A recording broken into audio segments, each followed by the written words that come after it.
Now, to be honest with you, I've had a hard time getting back into riding. I sold my DR about 2 years ago, and I was just kind of tired of riding. I actually got burned out, and I still kind of feel that way. But I'm hoping this T7, I love it. I've always wanted one. I've got one. Today what I'm going to do is I'm going to take the Tenere. It's a brand new bike.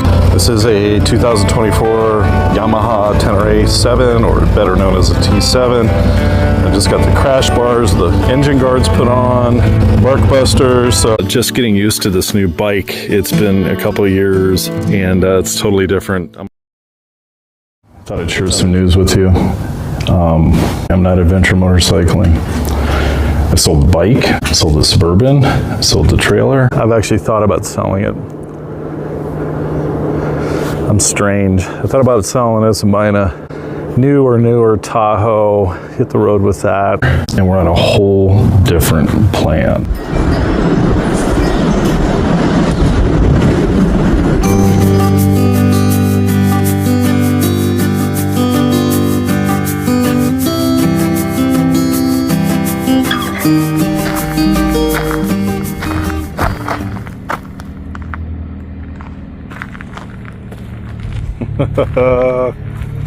Yeah, I did it.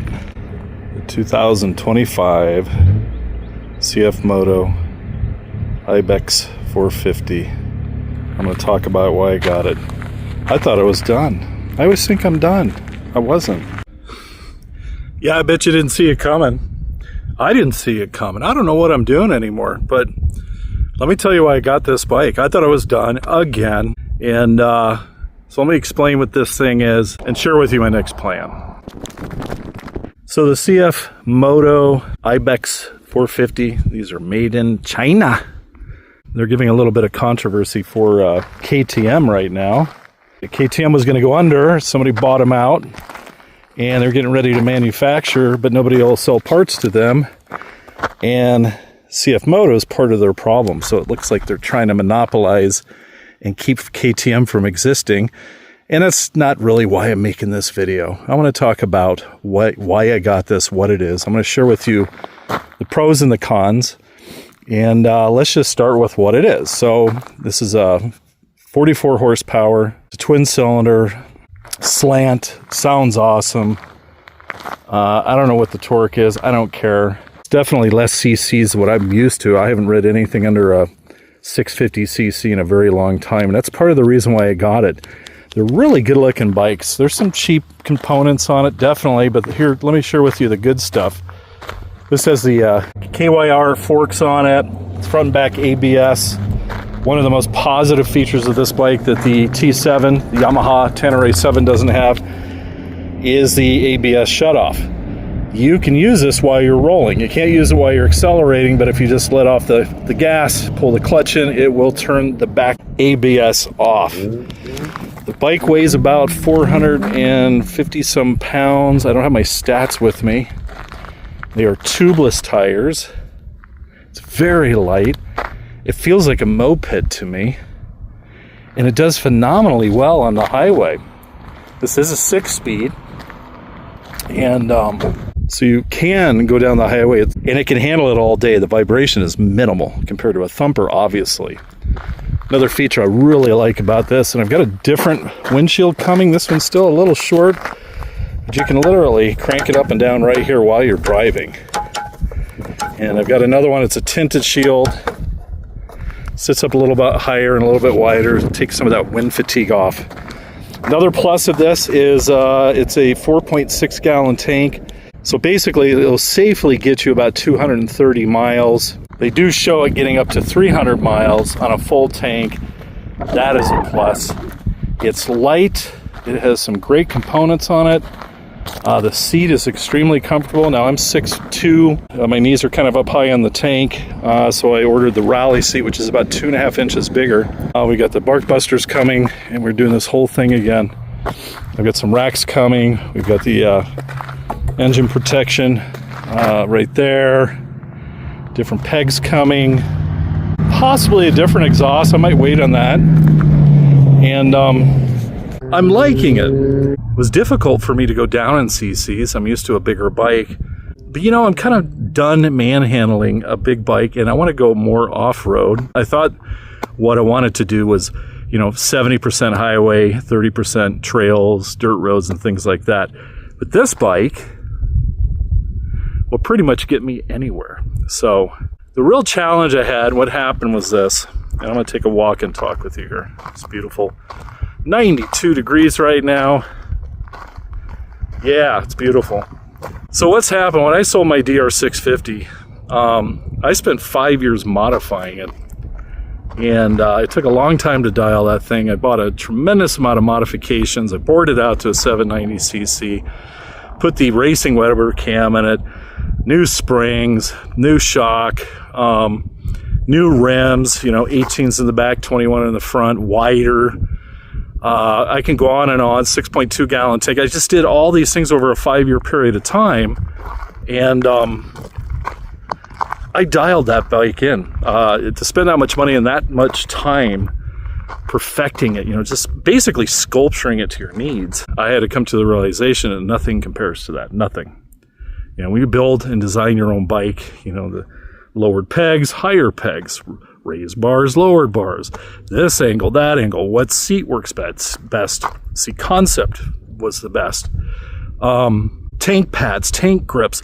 It just goes on and on as you rack up thousands of miles on it. You're gone for 6 weeks and you're writing a list of things down that you need to do that'll make it better. So my problem has been is I'm trying to find something that's comparable to this DR790 that I built. The Yamaha Tenere 7 was close. It was close, but it had a little bit more horsepower, but the torque was the same.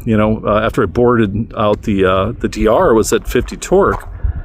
And it was about 60 pounds lighter also. So I sold the Tenere and I'm like, I'm just done. I don't know what's wrong with me. And we got this guy here, it almost feels like a moped to me, which I'm kind of liking. It's a little underpowered compared to what I'm obviously used to, but it does the job. I'm very happy with it. Cheap components they just throw on here. A lot of the bikes did it. The Tenere did it. This is worthless. These little hand guards are worthless. These are plastic. So we'll get the 3 or 2. The clutch is super smooth. Everything's adjustable. The instrument panel on this is fantastic. It's got everything that the Tenere had, but it's so much easier to scroll through. Because I'm actually left-handed, so all the controls are here. It's got everything you want. It's got Bluetooth. It'll hook up to your helmet. It'll play music. It'll track your bike if you use their app. It's just, the list goes on and on and on. It's amazing. I'm asking myself, how did they get it down to retail $64.99? I paid $85 out the door, including the rack, the engine guard. And that's pretty much what I sold the Tenere for, with only 373 miles on it. So you never know with me, do you? Yeah, I don't know what to say, it's one of these things where I've gone through so many cars and different vehicles, and it was really hard. I went shopping. I literally went to 4 different motorcycle stores all over the Phoenix area. For 4 days, I looked at the Desert X. That's a nice bike, the Ducati Desert X. But it's not designed for what I would do, which is, weeks, if not months-long trips. They're the worst bike in the world to take out on major adventures because they don't give you any manual for repairing it. It's like Ferrari. They want you to go there, tighten up your chain, go to the local Ducati dealership. Change the air filter, go to the local Ducati dealership. This is what's been going on with them. And which the air filter is actually under the fuel tank. You have to take this tank off. You have to unhook all these wires and all these hoses just to change a filter. And if you're riding dusty, dirty, deserty type of roads, that filter needs to be cleaned out, at least tapped off or something every once in a while, more often than normal. So these are some of the problems I had with this is why I didn't get the Desert X. It's just a sweet bike though. It handled so nice. I looked at a GS 850 and it just felt like a square, weird box to me. It just didn't feel right.